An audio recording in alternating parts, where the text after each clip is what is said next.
What's up, guys? This is Alan, and today we're doing some winter cleanup. Yes, winter is here, and cleaning up the nursery a little bit. So a lot of the plants that are cold sensitive, especially, or plants that are in the way, we're loading them up in the trailer. Right now, as you can see right here, we got a jelly palm right here. This is a 24-inch box. These plants are completely rooted in this container 100%, and they're getting to the point where, since they're so root bound, even if you water them, a lot of the fronds are drying up, and that is a clear sign that the plant needs to go into a bigger container or it needs to be planted in the ground. Well, I don't want to go into a bigger container. This is 24-inch box right here, and this plant alone by itself is easily probably about 100 pounds. Going into a bigger container, it's just very hard to move around, and most people don't buy big plants like that because they're so hard to move around and you gotta dig a massive hole. Another plant that we're moving around here in the nursery is all the cacti.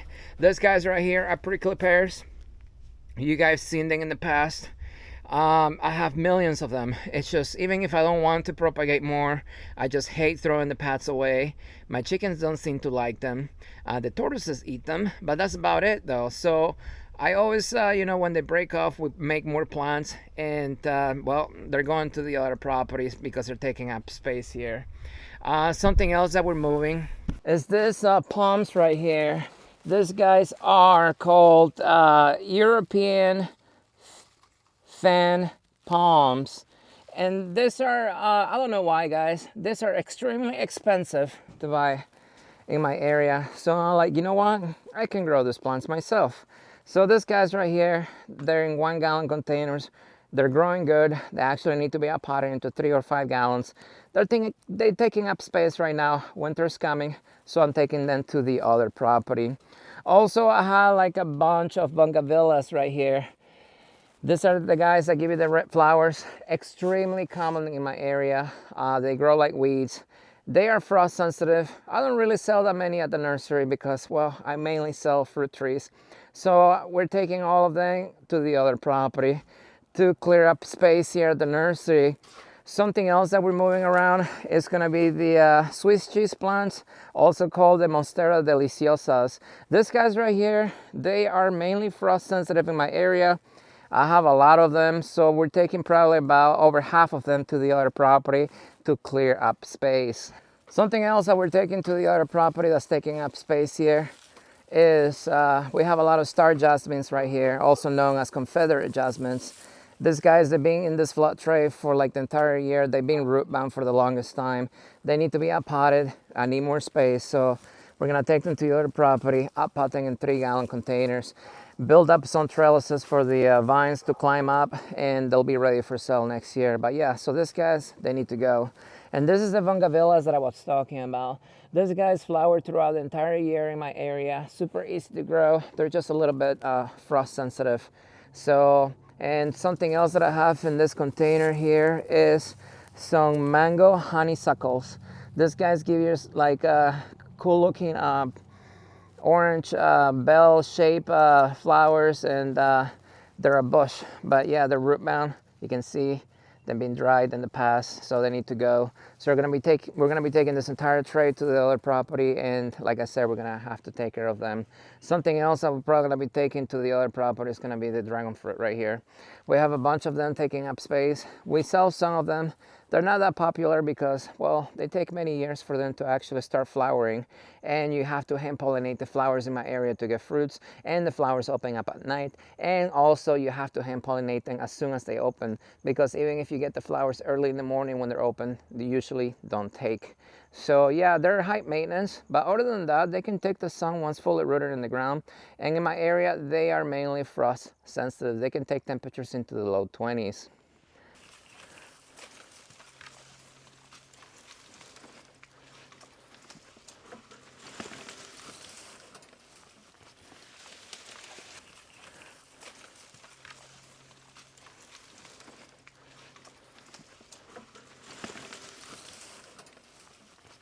Well, what we can do is, hang on, let me put it on the bottom.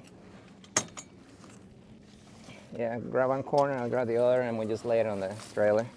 I was thinking if you want to lift your side, I'll pull. Well, that can work too, I guess. Alright, 1, 2, 3. problem is the cart's in the way. Hang on. All right. All right, so the next plant that's gonna go is gonna be this fire sticks right here.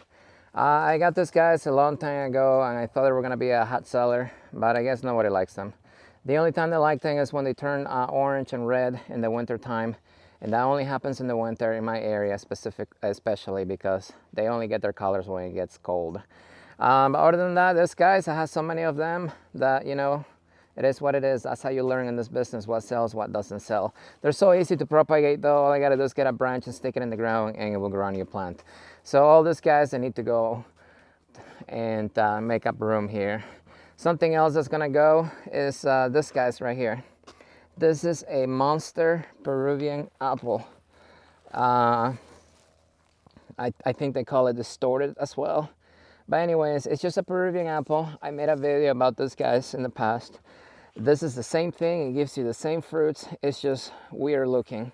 So this was a rescue. A customer chopped their plant and they got me a few cuttings. So I put them in containers and this is the one that I kept for myself. So I didn't feel like throwing it away, and the customer, well, they like plants enough to save their cuttings instead of throwing them in the trash like most people. The next plant that's gonna go is gonna be this bougainvillea right here.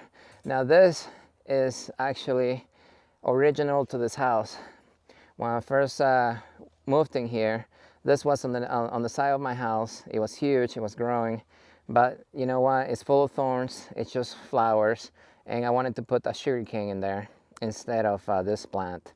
So I felt so bad about digging it up and killing it, especially since it wasn't its fault to be there in the first place. So I just put it in a pot and it's been living in this container since then. I mean, I water it by hand. It's wilting right now because it needs water, but this guy is a trooper and it deserves to be planted in the ground. So I'm gonna take it and put it at the other property in the back where I'm gonna be creating like a thorn wall, so that way people don't jump the fence over. It's like a natural organic wall that's a lot cheaper to build than a regular type of fencing.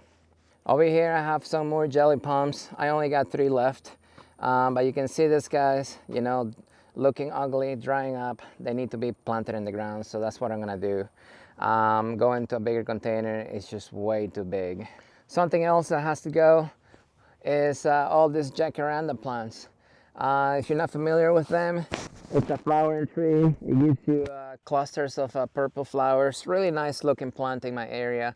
They can take the sun. They grow super fast. These guys right here, they're rooted into the ground. That's why they look big and vigorous and healthy, even though I hardly ever water them. And as you can see, the one over here that I'm watering by hand is struggling because, well, I'm watering by hand. This is what happens when you're not consistent. Your plants are gonna suffer. And when they suffer, it's gonna take months for them to recover. But yeah, so I have a few left in here and these guys need to go. So I need to do something with them. I don't know what I'm gonna do. Maybe go into a bigger container. The problem with this Jacaranda plants is they have a taproot system. So keeping them in containers long term is just difficult because they outgrow any container you put them in. And this is one of those plants that will not grow in a container ever, regardless of the size of the container. They only grow when they are allowed to root themselves in the ground. And that's the only reason why these guys here are huge, because they're rooted into the soil. So I'm gonna have to cut the roots and then move them. I got a few plants over here that need to go as well. These are sweet limes right here. These are cuttings from a friend of mine that I got many years ago. He gave me 2 cuttings and they took, and here they are growing. I'm being watering by hand. You can see my leaves curling up. If you're wondering why the leaves of your citrus are curling up, well, I got a video talking about that specifically, but it's water related issues. You can see my fig over here starting to wilt. I need to water it. A pine tree over here that I got on sale at Lowe's. Even now when I go to the stores and I see plants on sale, even if I have the plants myself, I always buy them, always. And then I got some more bougainvilleas right there. I got a silk flow street over here in a 1-gallon container that needs to be potted. Over here I have some allspice plants in 1-gallon containers. Allspice is, well, that's exactly where allspice comes from.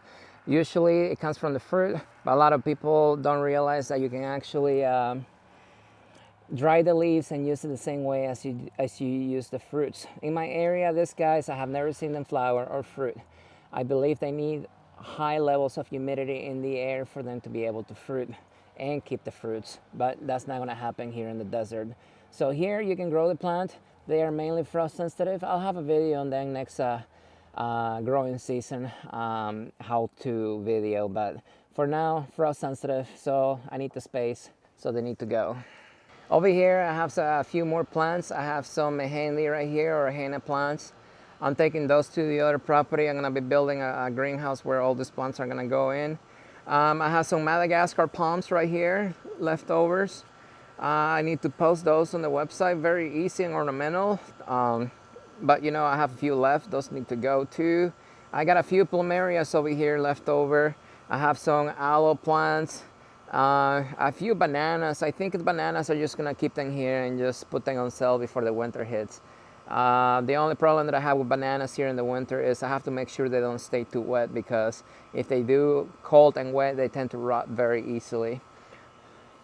So once I clear all this stuff over here, actually I have some more plants over here. This is some Arabian jasmines right here. This is what happens when you don't water your plants, and this will happen in a matter of hours here in the desert. So they're alive, but it's gonna take a year for them to recover. I have some almond trees over there, some grapevines. I have some blackberry bushes over there left over that look like crap, because in my area they're mainly heat sensitive until they root themselves in the ground. This pomegranates over here, they need to be potted, so I'm gonna be doing that and then just leaving them outside for next season. I also have some jamun or java plums over here that need to be potted, so I'm gonna be doing that. And some neem trees left over here. Over here I have some Suriname cherries that need to be potted. So these guys, they need to go because they're just root bound, and with the winter coming, even though these guys can tolerate the winter, if they're root bound, they may take damage. So I'm gonna pot them and just leave them alone for the winter. And I got some wax jambu right here. I haven't talked about that plant before. I'll make a how-to video next year. Some Jamaican cherry leftover trees right here. I'm just gonna go ahead and pot these guys. I already had them on sale, but the problem with me is I have to be honest. When people come to my nursery, I always have to tell them the truth. This is one of the most cold sensitive plants that I have here at the nursery. It doesn't matter how big the tree is. It could be huge. If you don't cold protect it in the winter time, all it will take is one night and you will lose your tree. So even though I have these guys right here on sale locally only for $10 because they're too big to ship, people are not buying them because I have to be honest with them. That is the difference between my nursery and everybody else's out there. Everybody else out there will tell you what you want to hear instead of what you need to hear, because the truth does not sell. So what I'm gonna do with the leftovers, I'm gonna pot them and I'm gonna make sure they stay warm in the winter so I don't kill them. And once I have more space over here, I'm just gonna bring in citrus. I have tons of citrus. So that's the main thing that we sell here at the nursery during the winter months, which is only like a few months, thankfully. And then stone fruits. The stone fruits come in usually at the beginning of the year. The peaches, you know, the plums, nectarines, and all those guys.